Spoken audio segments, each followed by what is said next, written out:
بسم اللہ الرحمن الرحیم وَإِذْ آتَيْنَا مُوسَى الْكِتَابَ وَالْفُرْقَانَ لَعَلَّكُمْ تَهْتَدُونَ۔ پھر یہ وہ بات آ گئی اور اذ یاد کرو وہ وقت جب ہم نے آتینا ہم نے دی موسیٰ کو کتاب اور فرقان، ہم نے موسیٰ کو کتاب اور فرقان عطا کی، لعلکم تہتدون تاکہ تم ہدایت پالو۔ اب موسیٰ کو کتاب اور فرقان یہ کیا چیزیں ہیں؟ میں نے عرض کیا کہ وہ جو 40 راتیں کے لیے بلایا تھا حضرت موسیٰ علیہ السلام، وہاں 40 راتیں گزاری، تو اس کے اختتام پر پھر اللہ نے حضرت موسیٰ علیہ السلام کو توریت عطا کی۔ توریت کتاب ہے، یہاں جس کتاب کا حوالہ ہے وہ توریت ہے، یہ ظاہر ہے بات۔ اگلی بات جو فرقان ہے، اس پہ مختلف آراء ہیں۔ کچھ لوگوں کا کہنا ہے کہ حضرت موسیٰ علیہ السلام کو جو معجزات عطا ہوئے تھے، روایت میں 9 معجزات عطا ہوئے تھے، وہ فرقان ہے۔ فرقان کا مطلب ہوتا ہے حق اور باطل میں فرق کرنے والی چیز، یعنی وہ چیز جس سے حق اور باطل نمایاں ہو جائے، فرق کرنے والا فرقان۔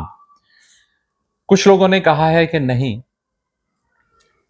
توریت ہی فرقان ہے، کہ توریت فرق کرتی ہے کہ حق کو باطل کو نمایاں کرتی ہے، کیونکہ اسی کتاب میں قرآن میں اللہ نے قرآن مجید کو بھی فرقان کہا ہے، یعنی قرآن بھی وہ کتاب ہے جو حق اور باطل میں فرق کرتی ہے، تمیز بتاتی ہے کہ یہ حق ہے یہ باطل ہے، یہ فرق کرنے والی چیز ہے۔ غزوہ بدر کو بھی اللہ نے قرآن میں فرقان کہا ہے کہ یہ حق اور باطل کا فرق کرنے والی، یعنی بدر کے دن یہ بات واضح ہو گئی کہ کون حق پہ ہے کون باطل ہے، کیا حق ہے کیا باطل، فرق کرنے والا دن۔ کچھ لوگوں کا خیال ہے کہ کتاب کو پڑھنے سے، اللہ کی کتاب کو پڑھنے سے، اللہ کی طرف سے نازل کردہ کتاب کا علم حاصل کرنے سے انسان کو وہ فہم حاصل ہوتا ہے، وہ تربیت حاصل ہوتی ہے، وہ ادراک حاصل ہوتا ہے، وہ تمیز حاصل ہوتی ہے جس سے وہ حق اور باطل میں فرق کر سکتا ہے۔ تو یہاں مراد وہ فرقان ہے، یعنی کتاب اور پھر اس کتاب کا علم حاصل کرنے سے وہ فہم حاصل ہونا جس سے حق اور باطل کا فرق واضح ہو۔ اور یہ کیوں اللہ نے عطا کی؟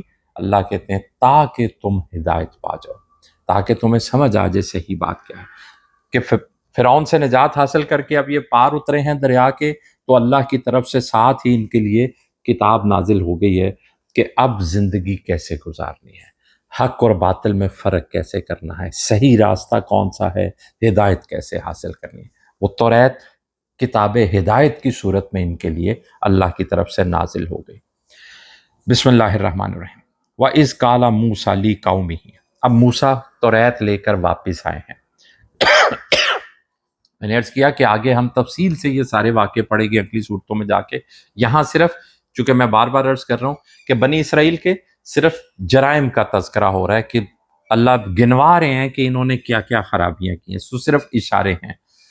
میں آپ کی آسانی کے لیے صرف تھوڑی تھوڑی تفصیل عرض کر رہا ہوں کہ حضرت موسیٰ واپس آتے ہیں توریت لے کے، تو دیکھا یہ کیا ہے، یہ تو آگے سے، تو آپ نے حضرت ہارون کی بھی پکڑ کی۔ آپ نے کہا ہارون تم نے یہ کیا کیا کہ ان لوگوں کو اس کام پہ لگاتے ہیں؟ تو حضرت ہارون نے کہا کہ اے میرے ماں کے بیٹے، میرے ساتھ ایسا سلوک نہ کرو، میں تو ان کو بار بار سمجھا رہا ہوں کہ یہ کام نہ کرو، اس خرابی میں مبتلا نہ ہو۔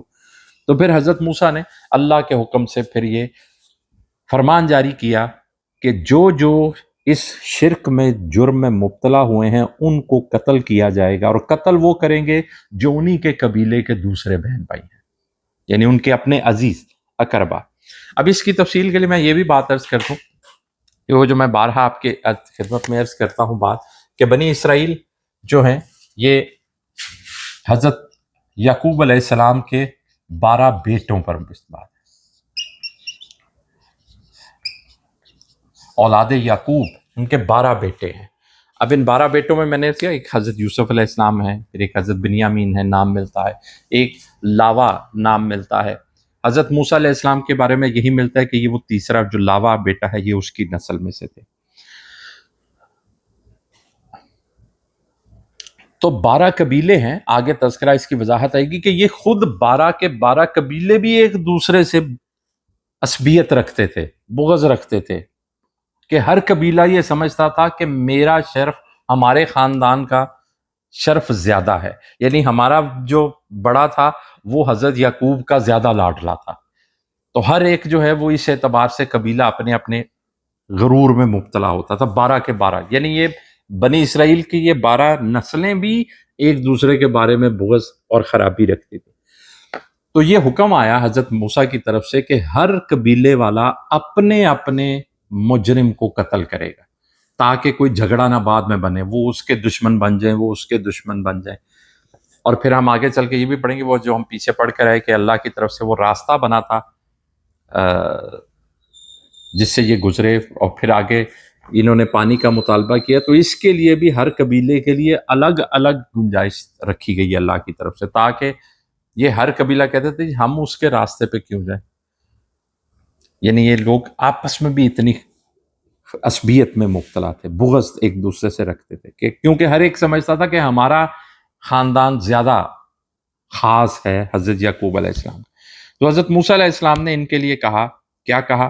بسم اللہ الرحمن وَإِذْ قَالَ مُوسَىٰ لِقَوْمِهِ، اور یاد کرو وہ وقت جب موسیٰ نے اپنی قوم والوں سے کہا، اور یاد کرو وہ وقت جب موسیٰ نے اپنی قوم والوں سے کہا، یا قومی انکم ظلمتم انفسکم، اے قوم والو، اے میری قوم کے لوگو، تم نے اپنی جانوں پر ظلم کیا ہے، باتخاذکم العجلہ، یہ جو تم نے بچھڑے کو معبود بنایا ہے، تم نے یہ معبود بنا کر اپنی جانوں پر ظلم کر دیا ہے۔ فتوبوا الی باریکم، پس توبہ کرو اپنے پیدا کرنے والے کی طرف۔ باری سورۃ الحشر کی آخری 3 آیتوں میں ہم اس کی تشبیہ بھی کرتے ہیں، وہاں یہ اللہ کے 3 نام آئے ہیں اکٹھے، هو اللہ الخالق الباری المصور لہ الاسماء الحسنی، یہ سورہ حشر کی آخری آیتوں میں یہ تذکرہ آتا ہے۔ تو یہ اللہ کے جو 3 نام ہیں، صفاتی نام، خالق، باری اور مصور، یہ تینوں پیدا کرنے والے کے اعتبار سے استعمال ہوتے ہیں، لیکن خاص باریکی کیا ہے کہ یہ اکٹھے آئے کہ کہا کہ ڈیزائن بھی اسی نے بنایا تمہارا، پھر تمہارا ساخت بھی اسی نے بنائی، اور پھر اس کو مکمل تصویر بھی اسی ذات نے دی۔ یہاں پر اسی اعتبار سے باری لفظ آ رہا ہے کہ تم توبہ کرو اپنے پیدا کرنے والے کی طرف۔ حضرت موسیٰ علیہ السلام نے اپنی قوم سے کہا، اور یہ توبہ کیسے کرنی ہے؟ فَاقْتُلُوا أَنفُسَكُمْ، اپنے مجرموں کو قتل کرو۔ یہاں پر آیا ہے کہ اپنی جانوں کو قتل کرو، یہ بظاہر مطلب بنتا ہے انفسکم، اپنے آپ کو قتل کرو۔ تو یہاں اپنے آپ کو قتل کرنے کی وضاحت میں نے پہلے کر دی کہ وہ کیسے ہے، کہ ہر قبیلے والا اپنے قبیلے والے مجرم کو قتل کرے گا، یہ اپنے آپ کو ہی، یعنی اپنے بھائی کو قتل کرنا، اپنے آپ کو قتل کرنا۔ تو یہاں ہے فَاقْتُلُوا أَنفُسَكُمْ کہ تم لوگ اپنے اپنے مجرموں کو قتل کر دو۔ ذالکم خیر لکم عند بارئکم، یہی تمہارے لیے بہتر ہے، عند نزدیک، بارئکم تمہارے پیدا کرنے والے کے، یعنی تمہارے پیدا کرنے والے کے نزدیک یہی تمہارے لیے بہتر ہے۔ یعنی یہ بات واضح ہوگی کہ یہ حکم کہاں سے آیا؟ اللہ کی طرف سے، پیدا کرنے والا۔ اب یہاں پر یہ بات بھی سمجھ لیجئے کہ اللہ کے نام، اللہ کی کسی صفت کا تذکرہ جہاں پر جس آیت میں ہوتا ہے تو سیاق و سباق میں اس کی بھی خاصیت واضح ہوتی ہے کہ یہاں اللہ کے اس صفت کا تذکرہ کیوں ہوا۔ اب یہاں میں نے عرض کیا کہ پیدا کرنے والے کی بات ہو رہی ہے، کہ سزا کس چیز کی مل رہی ہے؟ قتل کی۔ تو اس لیے صفت بھی اللہ کی کہ جس نے تمہیں پیدا کیا ہے وہی یہ حکم دے رہا ہے، اسی کے لیے یہ کی طرف سے تمہارے لیے یہی بہتری ہے کہ تمہاری جان واپس لے لی جائے، تمہیں قتل کر دیا جائے۔ یعنی یہ نہ سمجھا جی کہ یہ تم پر کوئی ظلم ہو رہا ہے، کہ کون یہ کر رہا ہے، جس نے تمہیں پیدا کیا ہے وہی یہ حکم دے رہا ہے کہ اب بہتری اسی میں ہے کہ تمہارے مجرموں کو قتل کر دیا جائے۔ اس لیے یہ لفظ باری، اللہ کی یہ صفت یہاں پر باری کا تذکرہ ہے۔ بہت سارے لوگوں نے ترجمے میں یہاں ترجمہ رب کیا ہے کہ تمہارے رب کی طرف سے یہ حکم ہے، لیکن یہ خاص صفت ہے، صفت رب ہی کی ہے، لیکن یہ صفت میں نے ترجمے میں واضح اس لیے کی تاکہ یہ آسان ہو جائے بات، کہ جس نے تمہیں پیدا کیا ہے اس کے نزدیک تمہارے جرم کی سزا میں یہی بہتر ہے کہ تم قتل کر دیے جاؤ۔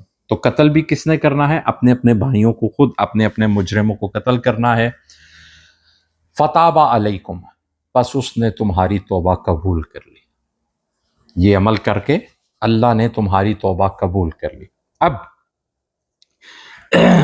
اس بات سے ایک اور بڑا باریک پہلو سمجھ میں آیا،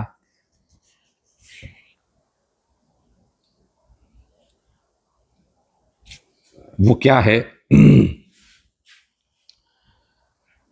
کہ توبہ کی قبولیت کا قیمتی ترین پہلو کیا ہوتا ہے کہ وہ جو حاصل خرابی ہے اس سے مکمل بیزاری کا اظہار کیا جائے۔ اب بنی اسرائیل کو یہ جو حکم ہوا ہے تو وہ جن لوگوں نے یہ کام نہیں کیا انہوں نے اپنے ہی بھائیوں کو قتل کر کے اس بات کا اظہار کیا ہے کہ اللہ ہم اس گناہ سے مکمل بیزار ہیں۔ دوسری بات کہ اگر معاشرے میں پھیلنے والی خرابی کا سبب معاشرے کے ذمہ داروں کی غفلت ہے، اب بنی اسرائیل کے بڑے سردار جن میں وہ سامری بھی شامل تھا یہ خود ذمہ دار تھے اس خرابی کے، تو کفارہ بھی سب کو ادا کرنا پڑتا ہے۔ اور تیسری بات کہ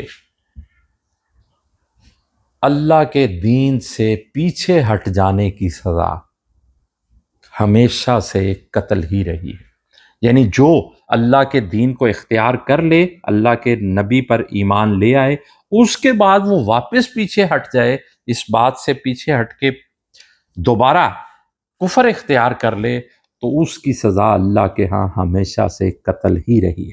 اب یہ لوگ بھی کس جرم میں مبتلا ہوئے تھے کہ اللہ پر ایمان لانے کے بعد شرک میں مبتلا ہوئے تھے۔ اللہ پر ایمان، حضرت موسیٰ علیہ السلام کو نبی ماننے کے بعد، اللہ کے احکامات پر عمل کرنے کے بعد یہ لوگ بچڑے کو معبود بنا بیٹھے تھے، شرک میں مبتلا ہوئے۔ اب آج کے دور میں یہ بات ہوتی ہے کہ جی یہ بڑا ظلم ہے، بس گنجائش دے دیں، کوئی نہیں، خیر ہے، بات ہے۔ تو یہ بات سمجھیے، اس کے لیے بڑی آسان بات علماء کرتے ہیں بہت وضاحت کے ساتھ کہ آپ دیکھیے کہ اس دنیا میں کسی بھی ریاست کا، دنیا کا جو کمزور سے کمزور ترین ملک ہے، یہ جو 206 ملک ہیں، 207 ملک ہے، دنیا کا جو سب سے ہم سمجھتے ہیں نا یہ کمزور بودا سا ملک ہے، اس کی کوئی اتنی حیثیت نہیں ہے، اس ملک میں بھی ریاست سے بغاوت کا، یعنی ملک سے بغاوت کے جرم کی سزا موت ہی ہوتی ہے، قتل ہی ہوتی ہے۔ پوری دنیا میں کوئی ملک ایسا نہیں ہے جو ریاست کے باغی کو چھوڑ دے، ہر ریاست کے باغی کی سزا موت ہے اس دنیا میں، یہ دنیا کے قانون کے اعتبار سے۔ تو ایک شخص اللہ کی ریاست میں داخل ہو، جب وہ دین قبول کرتا ہے، اللہ کے نبی کی بات پر ایمان لاتا ہے، تو وہ اللہ کی ریاست میں شامل ہو رہا ہے نا، اللہ کی ریاست کا فرد بن رہا ہے کہ میں اللہ کی بات مانوں گا۔ اب اس کے بعد وہ واپس جائے تو پھر اس کی سزا کیا ہونی چاہیے؟ یہ بڑی صاف سی واضح سی بات کہ جو ایمان لانے کے بعد شرک میں مبتلا ہوتا ہے، کفر میں مبتلا ہوتا ہے، اس کی سزا قتل ہے۔ وہ واپس اللہ کے دین کو چھوڑ کر، یہ اتنا بڑا جرم ہے اس کا، اس کی کوئی معافی نہیں ہے۔ تو کہا کہ حضرت موسیٰ علیہ السلام نے اپنی قوم والوں سے کہ اے میری قوم والو، تم نے بچڑے کو معبود بنا کر اپنی جانوں پر بڑا ظلم کر دیا ہے۔ اب اس کے لیے اپنے پیدا کرنے والے کے حضور توبہ کرو، اور اس توبہ کا طریقہ کیا ہے کہ تم خود اپنے اپنے مجرموں کو قتل کرو، تمہارے پیدا کرنے والے کے نزدیک یہی چیز تمہارے حق میں بہتر ہے۔ انہوں نے یہ ایسا کیا، پس اللہ نے ان کی توبہ قبول کر لی، فتاب علیکم، پس اللہ نے تمہاری توبہ قبول کر لی، انہ هو التواب الرحیم، بے شک وہی ذات ہے جو توبہ قبول کرنے والی، رحم کرنے والی۔